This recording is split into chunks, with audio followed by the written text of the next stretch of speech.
voulais asseoir le fait que l'avis du conseil a été demandé, puisque c'est une formalité. Mais balaa may wax dama leen ne bu ma waree nommer secrétaire général damay demander l'avis du préfet. Mais même bu préfet d'accord, je ne suis pas tenu par son avis. C'est juste une formalité du dëgg. li ci des déglu naa waxu ñëpp su ma jógee dinaa si gëstu.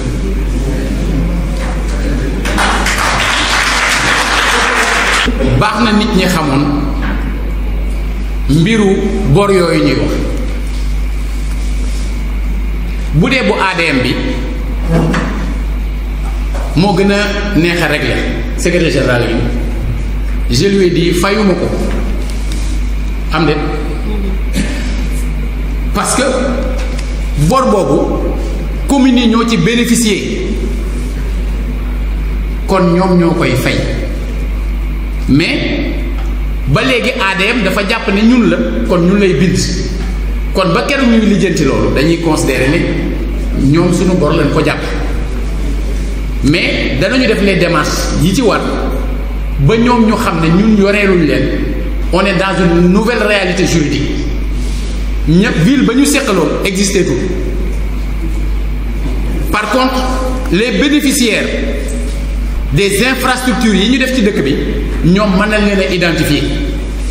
ñooña la ñuy topp nous avons été clairs à ce niveau-là mais li ci des am naa lu ma naqari lool ci li fi Jatara new te looloo tax nag newu fi nag non s'il vous plaît maanaam en même temps yow da ngay jóg wax ci kanamu média yi après nga dem ci loo xam ne tu as des comptes à rendre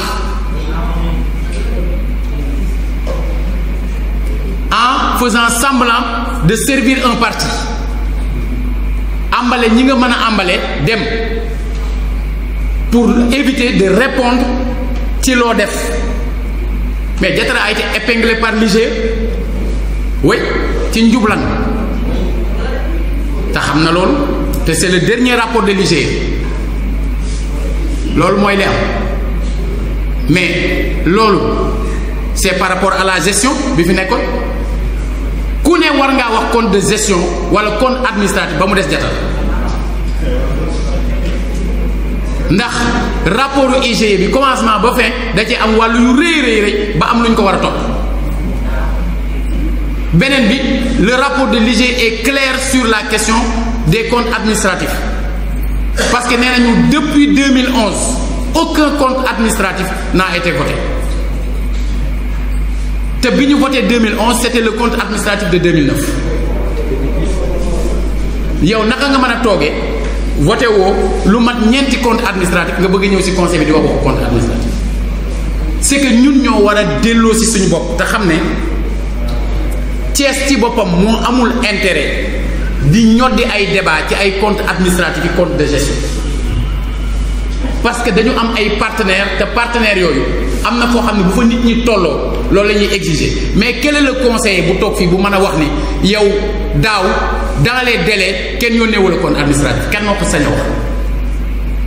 amul ku taxaw fii nekk conseiller de la ville de Thiès nga sañ a wax ne 15 jours avant la séance d'examen et de vote yónnee wuñ la le compte administratif la vérité est que ce jour-là ay nit ñoo def décompte gis ne le budget day jàll parce que am na ay nit yu joxe procuration ñu jàpp ne soo comptabiliser budget bi day jàll et ils ont semé la zizanie perturbé le conseil pour que kenn du voter parce que bu ñu voté woon day jàll par la suite ñu yónnee ma këyit bataaxal bu jaare ci préfet parce que yoon maye na maire heure bu bëggee woote conseil extraordinaire mu woote may na préfet mu wooteelu conseil extraordinaire mais aussi dafa ni su majorité conseil yi demander conseil extraordinaire le maire est tenu de le convoquer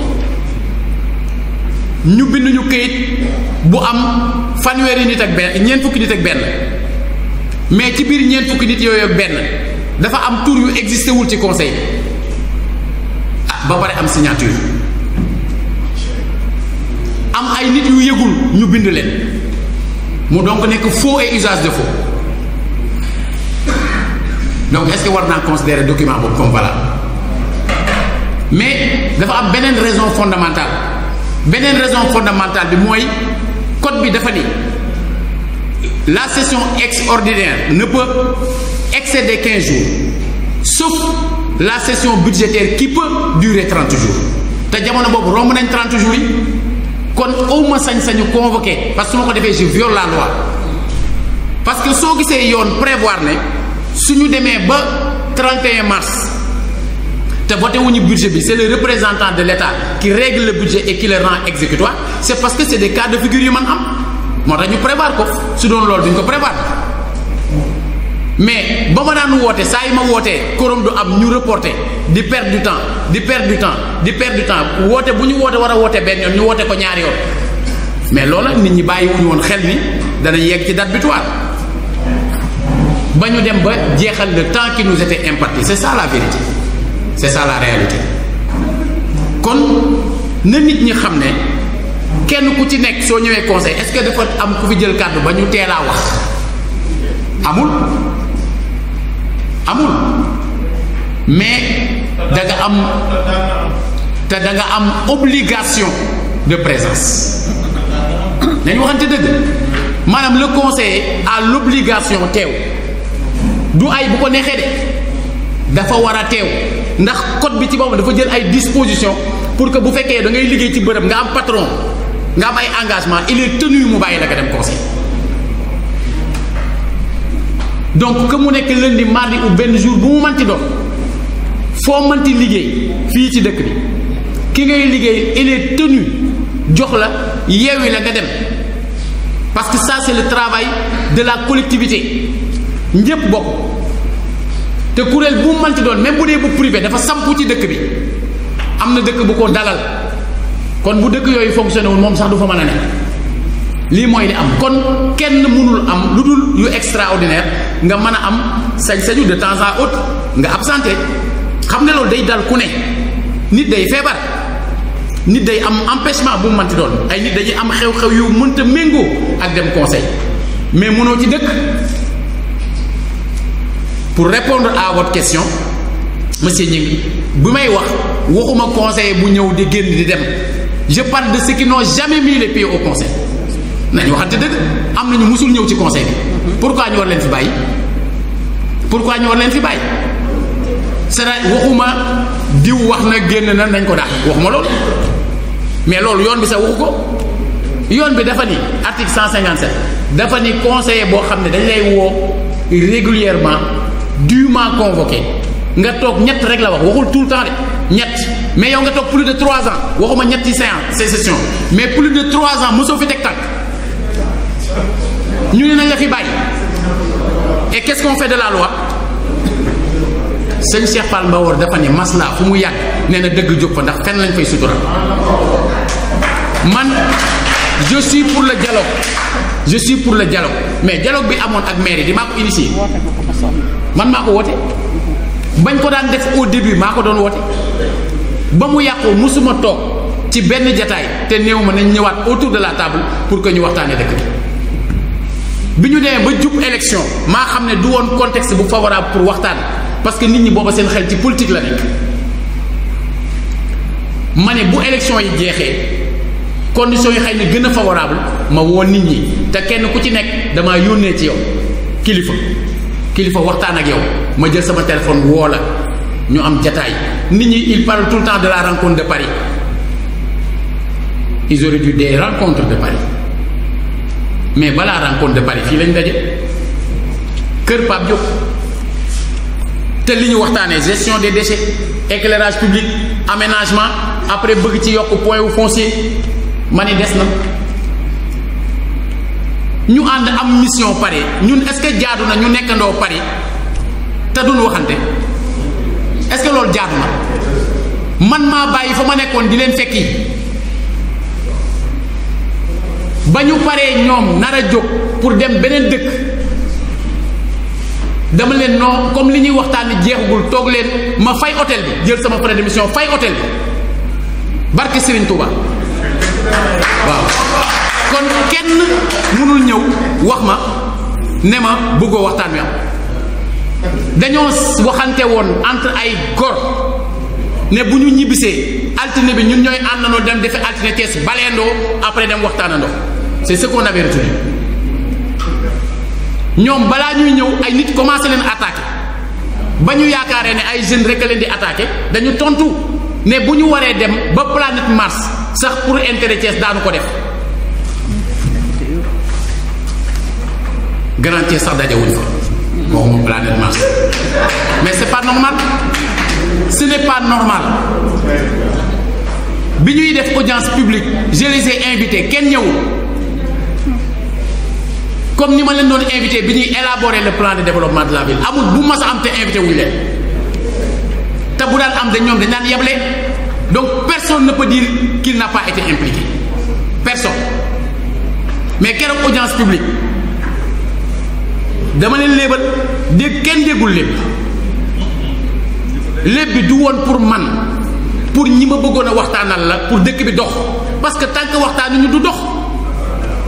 moo tax dafa mel na ma koy saraxu loolu laa doon def damay mel ni kuy saraxu parce que c'est la loi qui me l'impose mais c'est le bon sens aussi qui me l'impose c'est la volonté de travailler pour Thiès aussi qui me l'impose parce que dañoo jël mbir mi jox pàcc bii kii pàcc bii kii pàcc bii kii pàcc bii kii bu suñu bëggee mu dox foog ñu toog mais pour ngeen toog day fekk kenn ku ci nekk xam ne am na loo xam ne kenn du la ko abal kenn du la ko may mooy fulla ak fayda mooy fulla ak fayda man waxuma kenn na joteeg leader am politique mais waxuma ci politique ci liggéey laay wax dama ni leen daje yi ngeen doon dajeeg man jaadu na juumu leen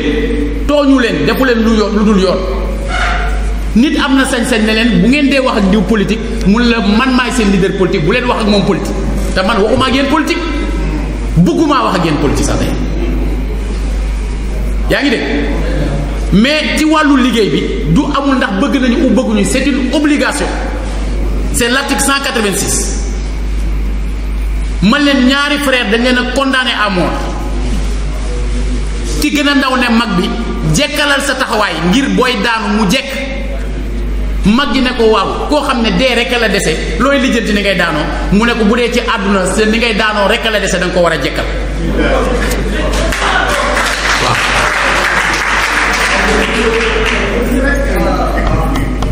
kuy nekk maire ak ku koy nekkaat yàlla kese moo ko xam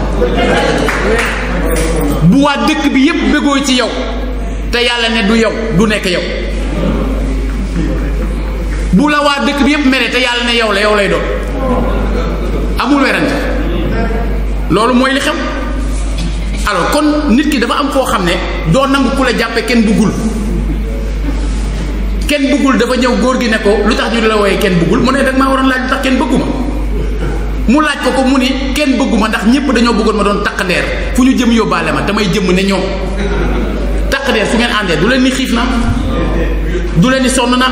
du leen ni fi ma jëmale neexu waaye jëmm su ngeen àndee foog nga di ko bàyyi xel loolooy di xew man je considère que chacun doit prendre ses responsabilités mais man sama mission dinaa fexe xeex lu ma man pour mu dox mais mënumaa doxal keneen bosam mais bu ma ko mënoon def ko mais fi ma mën a yem laa mën a yem mais am naa sañ-sañu woote appel mais appel boo xam ne qui a très peu de chances d'être entendu mais c'est au Thiessois de prendre les responsabilités loolu mooy li xew parce que nag du man maa fal nit ñi Thiessois yee leen fal 80 conseillers yi waa Thiès ñoo leen dénk cër ñu war a wax ak jëf pour ñoom man su ma waree ñëw damay ñëw du am jot de daf ma war ñeneen ñi fi nekk je considère que c'est la même chose je remercie le maire Saër Mangane parce que kenn ku ci nekk ci àdduna yow yaay natt sa bopp nga seet li la war nga def ko keneen la mu jàpp ne noonu la war a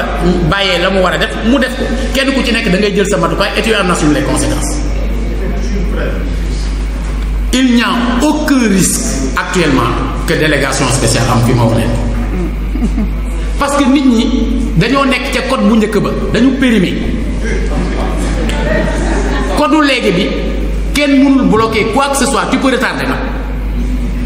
maanaam jataay bii ñu waroon a am dimanche xam nga dañ ko tardel mu am tey mais dimanche la waroon a am loolu mën naa ne waaye bloqué kenn mënu ko maintenant suñu jógee waxtaan nit ñi joxe seen xalaat mais le budget est proposé par le maire c'est le maire qui propose le budget xam nga conseil yi ñoom xam nga lu ñu am voter ou ne pas voter après avoir discuté parce que séance d'examen et de vote mais les conseillers sont libres d'examiner le budget qui leur est proposé et ils ont d'ailleurs le devoir de l'examiner mais man dama la dul proposer luy nit di dàq maanaam xam nga li nga man xam nga am nga sañ-sañ toog ne gisuma jant bi je vote contre rek nii mais doo ko teg fenn parce que man maa la dul proposer lu dul intérêt dëkk bi te ñi ciy liggéey ñëpp ñii ñi ngi ci commission yi ñii ñi ngi ci administration bi te les orientations ont été définies devant tout le monde ñëpp xam ne dañoo bëgg lu baax pour dëkk bi ñii ne nañ ci sof lii fàtte woon ngeen lii yokku leen ko ci mais suñu jógee loolu sur le plan technique ñi nga xam ne seen xam-xam màcc na jëm ci loolu defar document bi liggéey ko ñu parfaire ko suñu dikkee fii ci conseil mu am des manquements les conseillers prennent la parole pour dire lii niñ ko defee du nii améliorer leen ko defee leen ko nii nangam ak nangam mais le but ce n'est pas de tenter de paralyser Thiès en ne votant pas un budget. C'est pourquoi j'ai dit aux conseillers qui partaient tout à l'heure, vous partez, vous reviendrez. Et ils reviendront. Parce qu'ils ne peuvent pas ne pas revenir. Parce que su fekkee ne ils ne reviendront pas pourquoi nit ñi di bañ ñi nga xam ne duñ ñëw jamais ñu déclarer leen démissionnaire parce qu'ils ont déjà démissionné ou bien waaw ou bien tey est-ce que dafa doon séance bu ñuy lijjantee mbiru compte administratif ñun bu ñëwee bureau sax day am ñu nit ñëw jël parole ne je ne vote pas le budget alors que egguñ foofu nañ waxante dëgg man xuloowuma xeexuma par contre am naa sama liberté ba am na ñoo xam ne moom lu ñu mënti wax baal naa leen parce que bu ma nit fekkee ci bureau bi ne ma benn saaba yonent bañ koy dugal ci bàmmeel maa ko aw lu ma waxteeg moom maa tooñ sama bopp mais c'est la vérité te am na ci bureau bi lu ma waxateeg moom maa tooñ sama bopp saaba yonent bi bañ koy dugal ci bàmmeel man mii maa taxawoon awu ko nit bu ma taxawee jàkkaarloo man wax ma ko wax ko keneen ne yàllaa ma yónni mais su waxee loolu su lu ko neex na ma wax baal naa nit nag xam nga soo gisee yenn yi ma àgg ci c'est parce que nit ñi dañ cee àgg fii parce que dama jàpp ne bërëb la bu ñu war a préserver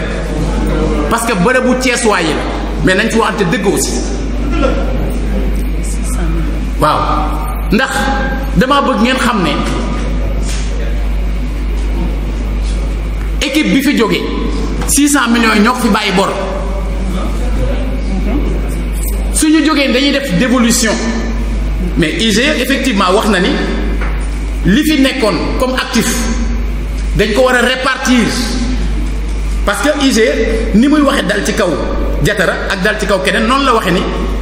en fait perception dañu waroon a répartir entre ñëpp les 200 et quelques millions yi nga xam ne moo fi nekkoon du dëgg kon est-ce que dina des lu ville bi mën a fayee bor yooyu mais yemul foofu bu njëkk man damaa ñëw fekk fii ay 300 et quelques yu fi doon liggéey mais bi ma defee càmbar yi ma war a càmbar li ci ëpp yu fictif la ñu woon ma dàq leen parce que tey àdduna bi kan mooy nangu loolu ay presque 300 emplois fictifs dangaa dégg ku kaas bi ma leen dàq dangaa dégg ku kaas parce que ñu ci bëri existé wuñu ay tur la rek suñu existé woon di nga dégg marche wala kaas wala dara c'est ça la vérité nit ñi fàtte nañ loolu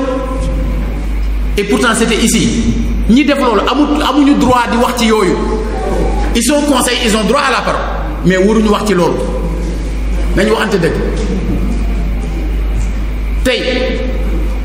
nit ñi il parle de 600 millions yi gap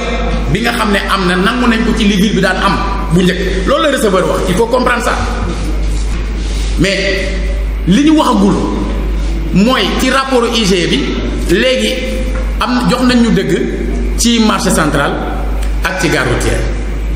pas parce que dañu ko nangu ci ñooñu jox ñu ko déedéet dañ ne léegi boo jëlee gare routière commune ouest day am 40% des recettes ville 30%, les deux autres communes ku ne 15%. nga jëm marché central commune nord 40%, ville de Thiès 30% des recettes yeneen ñaari communes ku ne am 15%. kon xam nga am na gap 600 millions yi am na luy dekk wala boo génnee ci boobu les communes 2014 ba léegi kenn contribué wu ci au budget de la ville alors que c'est une obligation. Donc nous allons interpeller le préfet pour que mu teg loolu pour que ñu fay ñu xaalis bi ñu yoreel cumulé ñu dugal ko bu fekkee ne calculer nañu sur la base de li IGE wax que ni ci li fi nekkoon actif yi fi nekkoon communes yi am nañ ci nangam ñu génne ko ci mais li ñu war a fay ñu ko pour que ñu jël en charge préoccupation wu Thiessois yi mais yemul ci loolu dafa am les taxes sur l'électricité mais lu tax ñu koy jox communes yi dañ koy jox communes yi parce que dañoo bind commune mais la ville est une commune. J'ai interpellé le service fiscalité de la Sénélec dem naa ba foofu gis directeur général gis ki yore service bi ne leen la ville est une commune parce que ñun am nañu ay responsabilités ci wàllu éclairage public ak ci wàllu extension du réseau d'éclairage public da ngeen di fexe bu ngeen di bind ngeen def les communes de Thiès ville de Thiès ci la bokk bu ñu koy def ñu répartir ko waa Thiès am ci. C'est comme ça qu'on trouve ay bunt pour yooyu nga xamante ni maanaam tey dafa doon lu manqué ñu commencé di régler gap bi. En attendant nous savons que l'État du Sénégal conscient du fait que am na lu bëri lu ñu nangu mais engagé wu nañu à donner 500 millions mais joxe nañ 250 ça veut dire que 250 boo ko jëlee boole si li ñu communes yi yoreel boole si loolu ñu war a jóge ci la gare routière ak bi war a jóge marché central 30% yañ cee am mais soo defee calcul bi ñu xam ne at mi du loolu yépp la commune yi di jël dañ ci am wàll il faut ñu calculer ko et que ñu jox ko la ville de Thiès. on les prendre en charge et lu ci nekk nag daañ ko topp point par point maintenant man maa ngi wax ñooñu tous les maires ci bis bi ñu bëgg ak waxtu yi ñu bëgg pour que ñuy daje pour parler des problèmes de Thiès je suis ouvert waaw bu dul woon le fait que cyber nekk un lieu politique sax mën naa leen fekk mais seen kër yi ku ci bëgg ma ñëw te maa ko defoon kenn ku ci nekk man maa dem seet nii la demee donc ngeen comprendre bu baax ne nous sommes véritablement dans les dispositions doxalee mbir yi noonu.